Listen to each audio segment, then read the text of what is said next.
All right, Shalom. I want to give all praises to Yahweh, Bahashem, Yahweh Shai, Bahashem, Ha, Rakha, Kodash, Ma. Double honors to the elder apostles and the elders of GMS. Double honors to our elder of this camp as well, Aharawan Ban Yasharala. Salutations to the sincere Akim pushing his truth and sincerity around the four corners of this earth. I'm the Kara Ban Yasharala. Khanaksan Ban Yasharala. I'm a woman. Ban Yasharala of the Lions Den camp here in Jacksonville, Florida. Now today we'll be coming out with a lesson, just another thing of Esau and his wicked devices and his unrighteous decrees. But without further ado, can you grab that? Come on, this is Isaiah chapter 10, verse 1. It says, "Woe to them that decree unrighteous decrees, and that right grievousness which they have prescribed." So woe unto them that write unrighteous decrees, that right grievousness which they have prescribed. And there's a grievous thing within Esau's power structure, i.e. his laws or his regulations or his statutes, that is called the Patriot Act, which basically, when you break it down to the bare minimum, it basically demonizes the citizens of the country and deems the natural citizens here as domestic terrorists, or can be labeled as terrorists in their own country. You bring that up. Come on. All right. So the Patriot Act. This is Wikipedia. It says the U.S. Patriot Act, commonly known as the Patriot Act, was a landmark act of the United States Congress. It says the formal name of the statute is the Uniting and Strengthening America by providing appropriate tools required to intercept and obstruct terrorism. U.S. quote-unquote USA Patriot Act of 2001. Okay, so under the guise of protecting against terrorism from abroad, they have put this act or this regulation in place to basically spy on the people.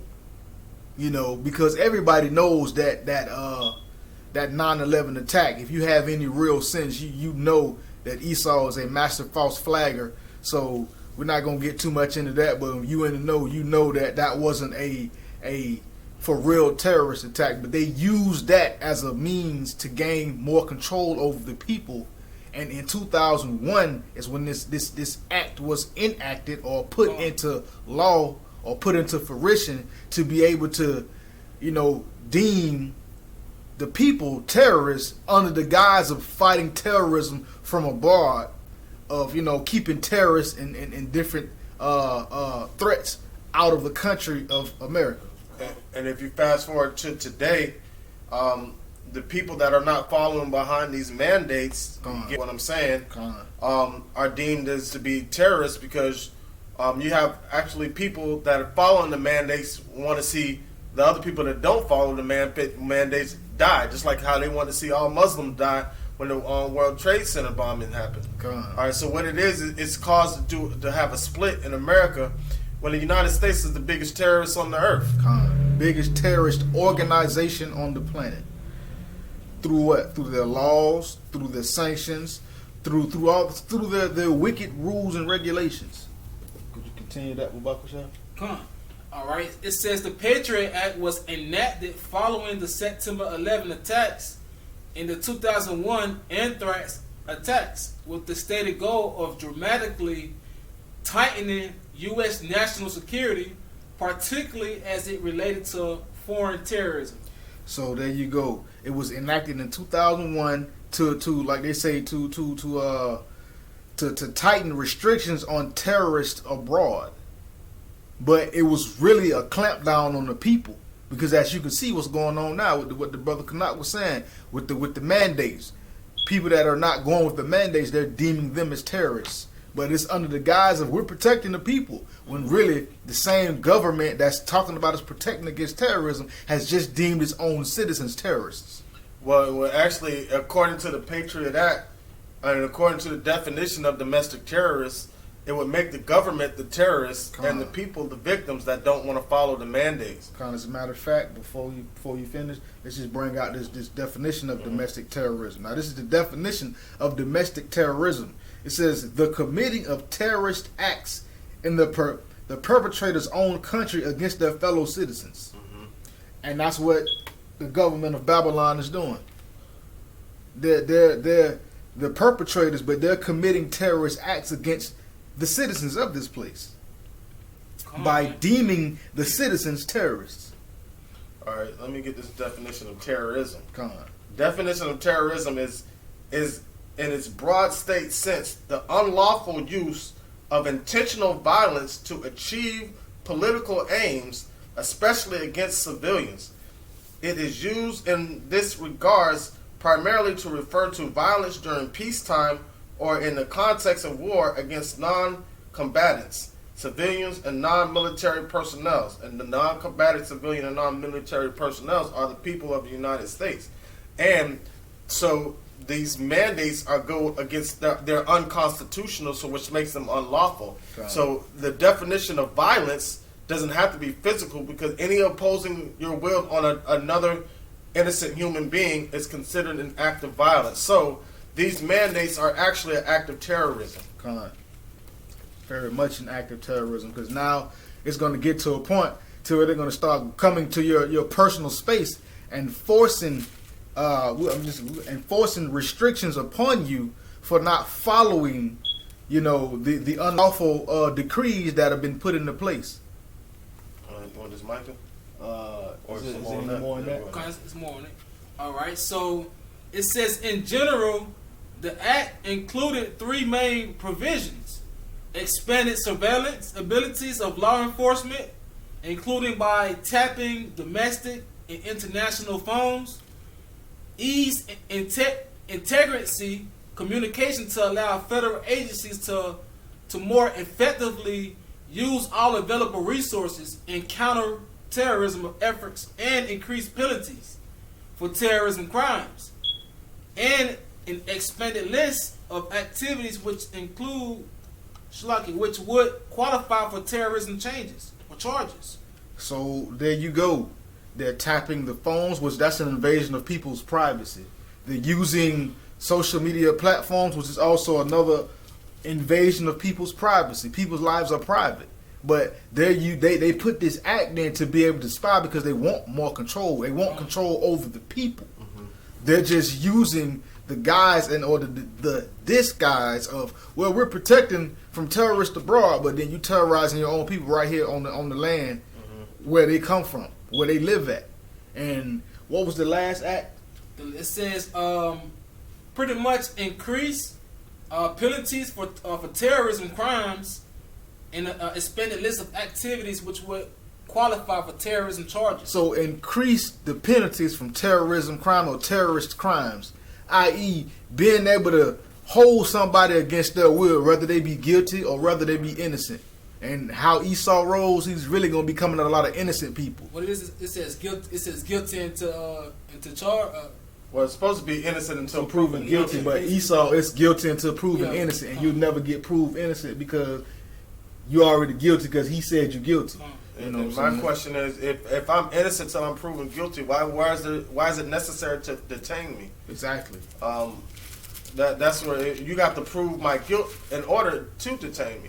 So they got it all backwards, and they got the people fooled to where as if that they can violate our constitutional rights. But that was the whole reason to allow anarchy. If the government got too much control, the people have the right to revolt. But now they're trying to make it seem like it's wrong for you to revolt, and if you revolt against the government, you're deemed a terrorist. Saying they can lock you up, they can perform all kind of manner of search warrants, different things. They're using their policy enforcers, i.e. the police, to protect the infrastructure rather than to protect and serve the people, which they're under the guise of, we protect and serve, but they harm and enslave. That's what they're there for. We can bring the precept out up. All right, this is Isaiah 5:20. It says, woe to them that call evil good and good evil, that put darkness for light and light for darkness. Come on, you get it. Come on, man, and that's what Esau doing. He deeming that everything what we see is not right. He calling it good, and so far is the opposite. All right, he's against the will of Yahweh Shem Yahshua. All right, he is the ultimate destroyer of the earth, man. The scripture says in Job 9:24, it says the earth is given into the hands of the wicked. You know, and so by him being in rulership right now, he's trying to come down with great wrath with his with these mandates, man. And that's like the brother was saying, that's great wrath, and that's also a chance or an opportunity for what the Most High to lift up that standard, to protect his men, to protect his people. But that's just how Esau get on, man. That's how he get on. He's the border of wickedness. Got that mic up. Yeah, I got it. Oh, you got a precept. Oh no, I was finna find out precept King of Terrors, but all right, this is Micah chapter 2, verse 1. It says, "Woe to them that devise iniquity and work evil upon their beds. When the morning is light, they practice it because it is in the power of their hand." So it says, "Woe to them that devise iniquity," and you know what I'm saying, and practice it. So, like, you read that again. I don't want to botch it. All right, it says, Woe to them that devise iniquity and work evil upon their beds. When the morning is light, they practice it because it is in the power of their hand. So it says, "Woe to them that devise iniquity." This Patriot Act and any other mandate that they're going to come up with or have already come up with, it is devised iniquity. Meaning they sit down behind closed doors in the dark, where nobody else with the public eye can't see them, and then they put forth these wicked works and these unrighteous decrees, and they work these evils upon their bed because it is in their power. When they wake up, they're thinking about doing something wicked. They're thinking about doing something evil because it is in them. Why? Because it is in the power of their hand. And the same thing, you can flip that when Yasha Allah and Yahweh Shai is on the throne and Yasha Allah is in the kingdom. We're going to work righteousness upon, our bed. We're going to devise righteous ways in how to deal and how to run things the right way without iniquity. Bakusha. All right, I gotta get verse 2. Khan, you good. All right, this is Micah 2:2. It says, "And they covet fields and take them by violence, and houses and take them away, so that they oppress a man and his house, even a man and his heritage." So they covet fields and they take them by violence. Just like what the elder was saying in the previous video about the hunted video, where they're covetous. They, when you covetous, you want something somebody else has. And you will do any and everything to get what they have. So guess what? That's why they covet fields and take them by violence. Why you think they're all over the four corners of the earth doing what they're doing, trying to take over everything? They taking everything by violence, houses, and they taking everything that's not theirs, that don't belong to them. They will even oppress a man and his house, even a man and his heritage. Go ahead. If I may add on, the same way he did the Native Americans, the Gadites, man. He infiltrated their home, their land, and try to get them their so-called peace treaty, man. And took all of that, and now guess what? Gad on small little reservations here in Babylon, and suffering from alcoholism and all kind of manner of sicknesses, from mental to physical sicknesses. I got Psalms 2:1. Unless you got it already. Yeah, I got it. Come on. All right, this is the book of Psalms, chapter 2, verse 1. It says, "Why do the heathen rage, and the people imagine a vain thing?" Go ahead, read it again. Gone. Psalms 2:1. "Why do the heathen rage, and the people imagine a vain thing?" So why do the heathen rage and the people imagine a vain thing? And right now Esau, he's a heathen, and he's raging on the earth. It says, "Why do the heathen rage and imagine a vain thing?" And the people imagine a vain thing. Esau's new world failure is a vain imagination. It will not come to fruition. It will not come to pass. Can you read verse 2, Babak Shah? You find your precept? I got it. All right, this is Psalms 2:2. "The kings of the earth set themselves, and the rulers take counsel together against the Lord and against his anointed, saying, Let us break their bands asunder and cast away their cords from us. He that sitteth in the heavens shall laugh, the Lord Yahweh Shemel Shai shall have them in derision. So it says the kings of the earth set themselves, and the rulers take counsel together. That's all these other nations, Esau included. They set themselves up when they take counsel amongst themselves, and they're standing against Yahweh Shai because they're wicked, and they standing against the anointed. Who are the anointed? Yasha Allah, the so-called Negroes, Latinos, and Native Americans. You know, and they say to themselves, let us break their bands asunder. And that once upon a time when our people were ruling, you know, it was like, let's get them out of the way because they're torturing us. They're causing all kind of problems with us with this righteousness they're pushing on the earth because, you know, they were increasingly wicked, you know, and cast away their cords. Let's get out from under this righteous rulership and rule ourselves and basically rule in wickedness. And breaking our bands, meaning getting the laws out of our mind and casting them to the side. Because the laws, statutes, and commandments, that's what we had that bounded us up as a nation. But just like how Antiochus IV did, he was like, leave the laws of your fathers and join the covenant with us, and that everyone may be one people. Just like how in the time of Babylon, man, and just like how they're trying to do today. They don't want us to have a righteous state of mind, because what is that going to do? That's going to be a stumbling block or a hindrance for them to promote their enterprise. But you know what I'm saying? The Lord is going to set it up to where His anointed are going to be covered back up under the law, not by the curse of the law, but brought back to where we're rehearsing the righteous acts here today, and we're rebuking these devils in the spirit of Yahweh Shem Yahushai. And what how it says in Job. That's going to cause his confidence to be rooted up, and it's going to bring him to the king of terrors. So you ain't never seen terrorism till you see Yahweh Shem Yahushai, the king of terrors. For real. He ain't going to be nice about it. But, and you know, and in that, they think that the Most High is sitting in the heavens and He's laughing. You know, like, look at what's happening to my people. But, you know what I'm saying? They like, oh yeah, the Most High got them in derision. Yeah, true enough, our people are in derision. They messed up in the head, astonishment of the heart. They believe in every which way of doctrine and different things like that. But the Most High gonna come change that. He's gonna change that. He's gonna send Yahweh Shai, His Son, to change all of that. But these other nations, the Tabernacles of Edom and all these other nations, they are a confederate against us. And now Esau is in the spot to where those other nations are now confederate against him.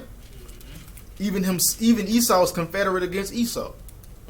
So, what the scripture says is a kingdom divided against itself. How can it stand? And you know, America was established on division. You had the so-called independence from Britain, which never happened.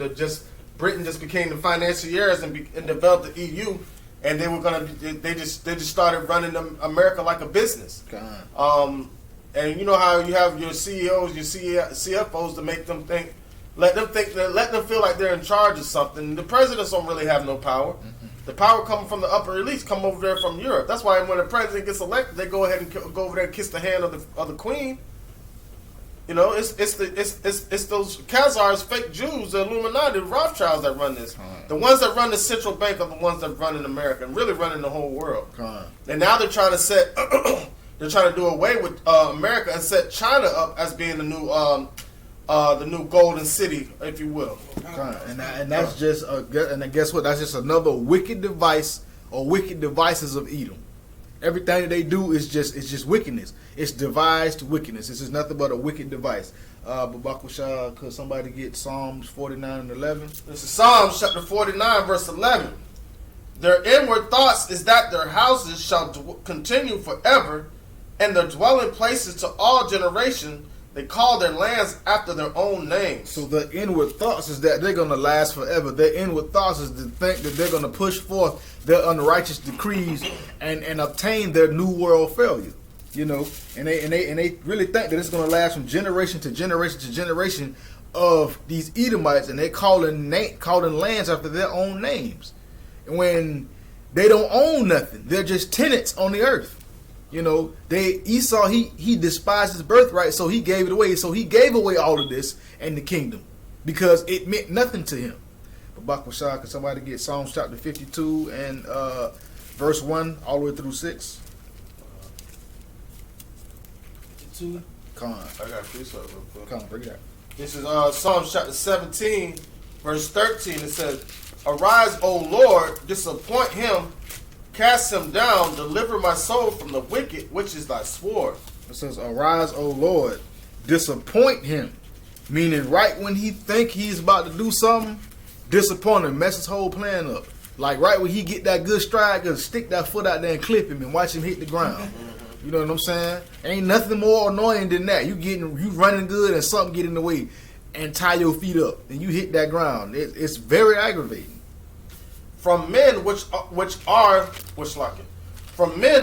thy hand, O Lord, from men of the world which have their portion in this life, and whose belly thou fillest with thy hidden treasures. They are full of children, and they leave the rest of their substance to their babes. That was just going like a precept to they have their portion in this life. And the Most High, the Yahweh Shem Yahushai, has them in the spirit of derision because they actually think that their houses are going to continue to forever. And they set up memorial for their children. They leave their substance to their children for them to continue going on and on and on because they feel like once they go into the ground and they come back up, they're going to still be in the same rulership position. But no, they're going to be enslaved already. All day long. Got that Psalms 52 with Uncle Shah. Start at verse 1. All right, this is Psalms chapter 52, verse 1. It says, "Why boastest thou self in mischief, O mighty man? The goodness of Yahweh endureth continually." So it says, "Why boastest thou self?" And that's what Esau does. He boasted himself in mischief. And this is a question. Why do you boast yourself in mischief, O mighty man? Right now, Esau is the mighty man on the planet right now because the Lord set him up. This is, but the goodness of Yahweh endureth forever, and the goodness of the Most High is to take down these people. You know what I'm saying? His mercy, his majesty. That's the goodness of the Most High, and it endureth continually. So basically, righteousness is going to rule forever. Wickedness is but for a time. Righteousness is forever.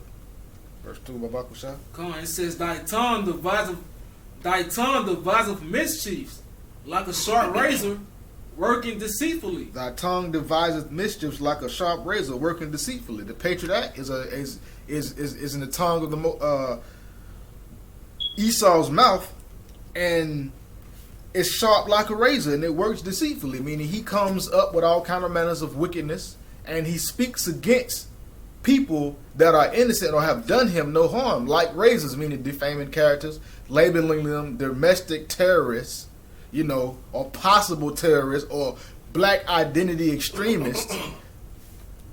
And these are in terms, harsh terms like these are normally directed at people who don't fit either of those categories.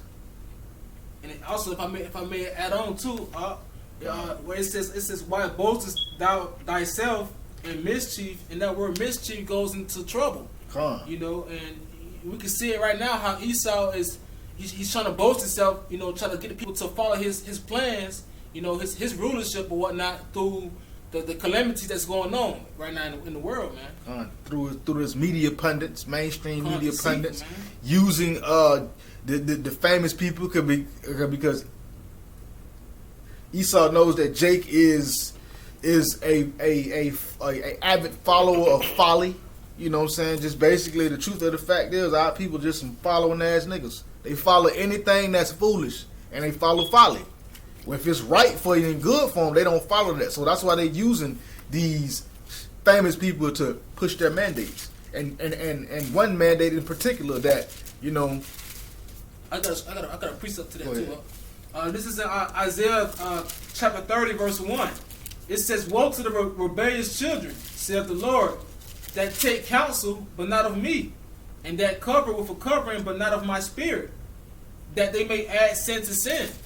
And that's what our people are doing. They taking the counsel of everyone else, all right, except their true power, the true strength, man. They making excuses to live a wicked life, man. Wanting to boast and mischief, man. Boasting and adding sin to sin, man. Cause they confident, in their wickedness, man. That's how they get out. I got a precept. This is Jeremiah chapter 4, verse 22. We're just basically going off what you just said. It says, For my people is foolish, they have not known me, they are sottish children, and they have none understanding, they are wise to do evil, but to do good they have no knowledge. Our people are foolish, they're sottish children. The Lord said our people are stupid. Stiff-necked. Just like stiff-necked, hard-headed. They honestly, they some of the smartest dumb people you know on the earth. And they don't know the Most High. They have not known the Most High. When it comes down to doing anything right and good, they don't have no knowledge of it. But they have a lot of wisdom, and they are very wise in doing things in wickedness, doing things in transgression according to Yahweh Hashem Yahushua. That's why Esau put somebody like little nasty X up there, and our people will fight for him. Our people are, y'all just don't understand him. Y'all just need to leave him alone. They'll fight for something like, but you see men of the Lord out there on the streets, right? But they fight against us. That's why I think it was the prophet Isaiah that said, Lord, they have killed all the prophets and they seek my life. But the Most High said, I have reserved 7,000 men, which means completion, a complete number of individuals that have not bowed down to the image of Baal. But our 2/3 of our people are going to bow their backs down always, according to Romans chapter 11. So there you go. So our people, could you hit that verse 3? Oh, okay, yeah, 3. All right, this is back at Psalms chapter 52, verse 3. It says, "Thou lovest evil more than good, and lying rather than to speak righteousness." And that's how Esau get on. He loved evil more than he loved good, and he would rather lie than tell the truth. He would rather lie than speak righteousness. He would rather tell you some left field swamp gas reflected off Venus beam ray crap rather than telling you what the real deal is. Why? Because there's no righteousness within him. He's not upright, so he's not going to tell you the truth anyway, and he loves to do evil. There's not one Edomite on the planet that like to do good. And if they doing good, more than likely they probably a Jake. Because even though our people are wicked and true enough they evil, a lot of our people, they still do got good hearts. And they'll do certain things. But for the most part, yeah, they're wicked. But they're of their father, the devil, to begin with. Verse 4. Well, they're wicked for lack of understanding. So that would make them wicked, but more or less sinful. But Esau just wicked. Yeah. He ain't gonna have no understanding. Period. Point blank. Period. Verse 5, Babakusha. All right, I got you. Verse 5. It says, "Yahweh shall likewise destroy thee forever. He shall take thee away, and pluck thee out of thy dwelling place, and root thee out of the land of the living." So the Most High is going to likewise destroy Esau forever. He's going to take Esau away. He's going to pluck him out of the earth. He's going to get rid of his dwelling place. He's going to destroy his kingdom. The Most High is going to destroy all his laws. He's going to kill all his mandates and he's going to bust his new world order up. And he's going to root them out of the land of the living. Once they go into slavery up under Yasharala, the so-called Negroes, Latinos, and Native Americans, after 1,000 years, it's kaput. It's over. Ain't going to be no more Edomites on the earth. And then right, and ultimately that's talking about us, but the curses that fell upon us are going to fall upon Esau now. Right? Because he's over there in our land right now, man. And he's going to get rooted out of that land. He's going to get rooted out of everywhere. He's going to get rooted out of the earth. And Esau polluting the earth, man. He messes up everything. The earth ain't even bearing fruit like it's supposed to. Oh, last verse on that. I got you. All right, back at Psalms 52 and 6, it says, "The righteous also shall see and fear, and shall laugh at him." See, the righteous is going to see and fear the power of Yahweh Hashem Yahushua, but they're going to laugh at Esau because of his downfall. We're going to rejoice when he is up out of here. And we ain't going to have no more problems on the earth. Because all the other nations are going to be glad that the earth is being ruled in righteousness. Because right now it's being ruled in wickedness, and everybody is in mourning. From the planet all the way down to the people. Somebody get Psalms 83. I get it. Psalms 83. I get it. 83? Yeah, 83. I got it. Oh yeah, I was talking about Esau too, because they're talking about Doeg, the Edomite, the one that snitched on David. Psalms 83. All right, this is Psalms chapter 83, verse 1. It says, "Keep not thy silence, O Yahweh, hold not thy peace, and be not still, O Yahweh. For lo, thy enemies make a tumult, and they that hate thee have lifted up the head." So David was asking the Lord, keep not silence. Don't hold your peace. Don't turn your eye away from what these Edomites are doing. Don't turn your eye away from the wickedness that's being pushed forth around the four corners of the earth. It says the enemies make a tumult. Thine enemies. These other nations are our enemies. They make a tumult. A tumult is like a riotous uprising or a riotous noise. And they that hate the Lord have lifted up their head. I mean, they have rose up against Yahweh, Yahweh Shai and his people. It says, "They have taken crafty counsel against thy people, and consulted against thy hidden ones." They have taken crafty counsel. They meet up behind closed doors in dark places, out of the public eye, and what they take crafty counsel, conniving, slick counsel against thy people, the children of Israel, and the hidden ones. They consult against us. All these things that are happening from this one major mandate that they keep pushing in everybody's face, they're targeting Jake. They're not really targeting nobody else. So that's why they keep pushing, because when they first came out with this mandate, Jake didn't move. Jake didn't go get it. So now they have to keep bothering Jake, and now that's why they're using rappers and famous people, radio personalities to push their agenda, their mandate. It's just crafty counsel. Real quick, what I had said earlier about Psalms 52, yeah, that's talking about Esau, because Jake won't be destroyed forever. Come on. We got rooted out of the land of the living for our transgression, but we're going to be put back in that land. Esau going to be destroyed forever. Smooth about the earth. Off the earth. All the way off. Alright, it says, this is Psalms 83 and 4. It says, "They have said, come and let us cut them off from being a nation, that the name of Israel may be no more in remembrance." So they conspired to cut us off from being a nation. That's why our people don't know that they're Israelites. And when they hear the Israelites, they don't care. They would rather be niggas. They would rather be black. They would rather be African. They would rather be African American, Afro American. They would rather be melanated. It's a whole bunch of melanated people on the planet. We ain't the only ones. You know. They would rather be Kemetic instead of Shemitic, which they gonna be Kemetic, because what a Kemetic means hot. So they gonna be hot with the missiles, man. Yeah, so they would rather be everything but a child of God. But these other nations conspiring against us to cut us off from not knowing. These Edomites paid literal billions of dollars to keep this information away, keep us from knowing. Continue, Bakusha. All right, it says. Verse 5, it says, "For they have consulted together with one consent, that they are confederate against thee." So they all agreed on one decision with one consent, and they're confederate against us. Right now in this kingdom, yes, all these other nations are against us. Hell, 2/3 of our own people are against us right now. And Con, you can see that with the system, how they got the system set up against us, man. Con, you know, it's no way it's a way to maneuver, but it's hard to maneuver through their system, man. Con, because it's set up against it. It's set up against us. Bakusha.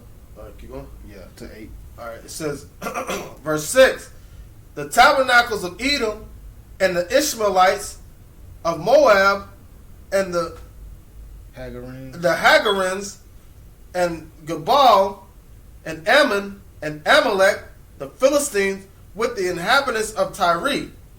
Ashur also is joined with them. They have hope in the children of Israel of Lot, Selah." So there you go. They have consulted together the Tabernacles of Edom,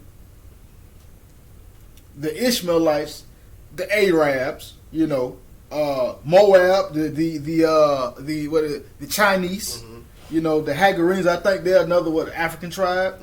The Gebal, Ammonites, the Japanese, Amalek again, which is Esau. You know, the Philistines, I think that's also another tribe of how they say Africans. Yeah. With the inhabitants of Tyre, Asher also, what is that? The Syrians? the Syrians, and also joined in with Esau to hold pin our people, to clamp down on us and hold us down and oppress us as a people, to come against us. So there you go. They're all against us, no matter who says what. These are the words of the Most High. So any famous person or whatever that say, I ain't never ran across a white man they're not our enemy. Yes, the flying flip phone, they are our enemies. They've been our enemies since Jacob and Esau. They have not changed their MO. Our people trying to join unto them, but Esau does not care. And these other nations are also following in the footsteps of these Edomites by what? Mistreating us. That's why they set up in all our neighborhoods. When we go in there, they look at us like we dirt, but want our money. Mm-hmm. But yeah, Psalms 55. Buck, what's up? You got a push up? This is Proverbs 29 and 2. It says, when the righteous are in authority, the people rejoice. But when the wicked bear rule, the people mourn. And you can see that, man. We can see that Esau is currently in rulership, man, and it's hell. It's hell on earth, man. You know, and I also, going back to the calamities and the atrocities that Esau is trying to put on us, man. It's oppressing. It's a great oppression on us, man. But when Yahweh come back to redeem his children, the whole field elect, and 1/3 of the nation of Israel, all right, we're gonna see righteousness, man. We're seeing righteousness through the men that's doing the work right now. But in all, forality, that's a word. Fruition. Just being holy. That Yahweh will come back and replenish the righteousness upon this place, man. Because it's gonna happen. Whatever the Most High says, it's gonna happen. And we're gonna rejoice. We're gonna rejoice. And the wicked, they're gonna be so afraid when they see Yahweh coming with the heavenly hosts. They gonna be scared. Cause it's something about us Israelite men that when we get mad, Mother Hubbers get scared for real. When we get serious, they get scared. They get scared. I'm talking about, like, even if they don't know you and they ain't part of what's going on, they see you mad, they get scared. So just imagine that with Yahweh times 1,000,000. You bring out that Psalms 55 about It's Psalms 55 and 20. He has put forth his hands against such as be at peace with him. He hath broken his covenants. Keep on. All right. It says, the words of his mouth were smoother than butter, but war was in his heart. His words were softer than oil, yet were they drawn swords. So he done put forth his hands against people that be at peace with him. He done destroyed and came against many people who had even no qualms with him whatsoever, who had no intention on fighting with him or even trying to destroy him. But then his words are what? Smooth, softer than oil, smoother than butter. It sound good when he talk. It sound good to your ears when he talk, but when it come down to it, in his heart, it's full of war. It's full of murder. He want to take you out of your place so that he can sit there. And every time he comes talking smooth, you can best believe it's a wicked device behind it. He done already sat down with his little think tanks and then came up with some kind of evil wickedness to produce or to push forth on the people. Come on, anybody got a precept before I bring this last point up? But real quick point, like it says, he hath put forth his hands against such as be at peace with them. He hath broken his covenant. You can look at the Constitution and say that. He broke that 20 million times dealing with the Native Americans. And he put forth his hands because they were trying to be at peace with them.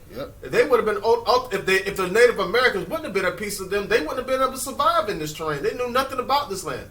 They didn't know nothing about the habitation of this land, what they could and could not eat. They just went to slaughtering buffaloes, doing all kind of crazy shit, destroying the ecosystem just to perform their enterprise. And then when the Native Americans tried to teach them, Gad and Reuben tried to teach them how to live, and Issachar tried to teach them how to live, them motherfuckers was like, all right, you taught us this, now we're going to cut your head off and push you off in the reservation. We're going to write this Constitution down, all men to be created equal, but we ain't talking about you, we just talking about us. And he breaks. He's a truce breaker all day long. Definitely. The scripture say never trust thine enemy, but for some reason our people ain't got that memo. They ain't that they ain't got it. They can't get the memo. It's like they missing some screws somewhere. It's like, why you keep trusting this fool? This fool keep effing you up, and you just keep going back to him basically like a woman in an abusive relationship. You be with a dude 20-something, 100 years. He kick your behind every day, and you just still don't go nowhere. What's that called? That's a Stockholm syndrome. Come on. Our people got that Stockholm syndrome, and what the scripture says, it says, woe to them that go down to Egypt for help. You know, that trust in chariots, that trust in these armies, man. That trust in Esau, man. Period. You know, come on. Because by you trusting in the system, man, you're gonna fall with it, man. When it do fall, and it is falling. Come on. Right before you've ever out, look at the government shutdown. Come on. You know, and they divided on that. They divided. You know, the Democrats was like, "Hey, we could do this." The Republicans like, "Nah, f y'all. Y'all deal with that. We ain't got nothing to do with that." But in the more free stuff, I'll bring out this last point. I don't. All right. This is Job chapter 20. I'm going to read verse 4. It says, knowest thou not this of old, since man was placed upon the earth? So meaning, pay attention. Remember this from the days of old. Verse 5. That the triumphing of the wicked is short, and the joy of the hypocrite but for a moment. So even in the days of old, anybody that was wicked, or anything that was thing or person in particular that was wicked, or people, their triumphing was short. It was short-lived. It never ever played out over generations and generations and generations and generations. It was a small, short time. And the joy of the hypocrite is but for a moment. Right now, Esau, his joy, he's a hypocrite, so it's for a moment. It's only gonna last but for so long, and then it's gonna stop and go away. And the Most High will be like, okay, up next. We just transitioning into the next part of the movie. I'm gonna jump straight to verse 19. It says, because he has oppressed and hath forsaken the poor, because he hath violently taken away an house which he builded not, surely he shall not feel quietness in his belly. He shall not save that which he desired, save of that which he desired. There shall none of his meat be left. Therefore shall no man look for his goods. In the fullness of his sufficiency he shall be in straits. Every hand of the wicked shall come upon him.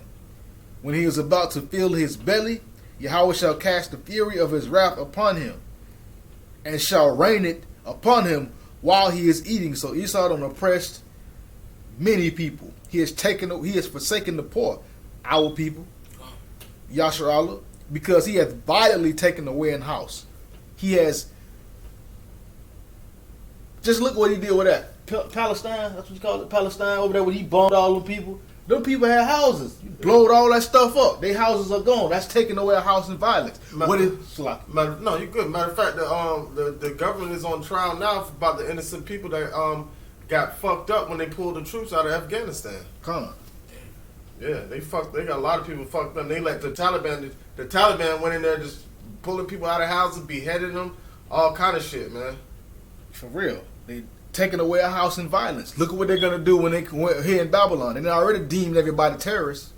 They doing that up north right now. I believe, like in New York and Philly, pretty much confiscating people from their homes. You know, taking their homes and turning it into another type of business or whatever. Yeah, pulling out by violence, kicking people doors down. So now you have retired veterans and stuff like that are here that are highly trained, by the way, and now Esau is talking about, oh yeah, we got to deem them terrorists. But you trained them. How can they be terrorists if you train them?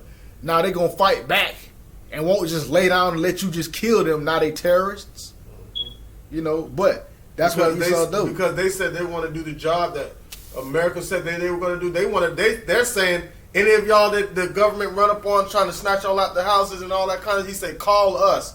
We'll protect y'all. You know what I'm saying? Because they're talking about cutting funding, the VA funding for the veterans, man. Because so they can't even get any medical care. Because they won't take the mandate. It says, but in all of this thing, because all of this stuff is a wicked device to procure his new world failure. You know, everybody say New World Order, but it's New World failure because it's nothing but a big failure. It's a pipe dream. It's not ever going to come to fruition. But he's not going to feel quietness in his belly. I mean, he's not going to achieve that which he set out. You know what I'm saying? He's not going to be able to partake in or experience what he desires, which is a new world order, a new system, or one government, or one body under whatever you want to call it. You know, control of the people. He's not going to be able to do none of that things.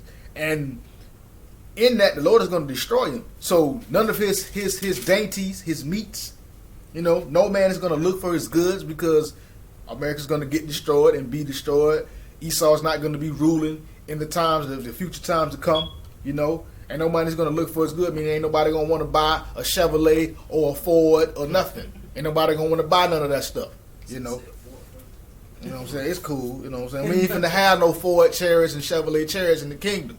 It ain't finna be no Subarus, none of that.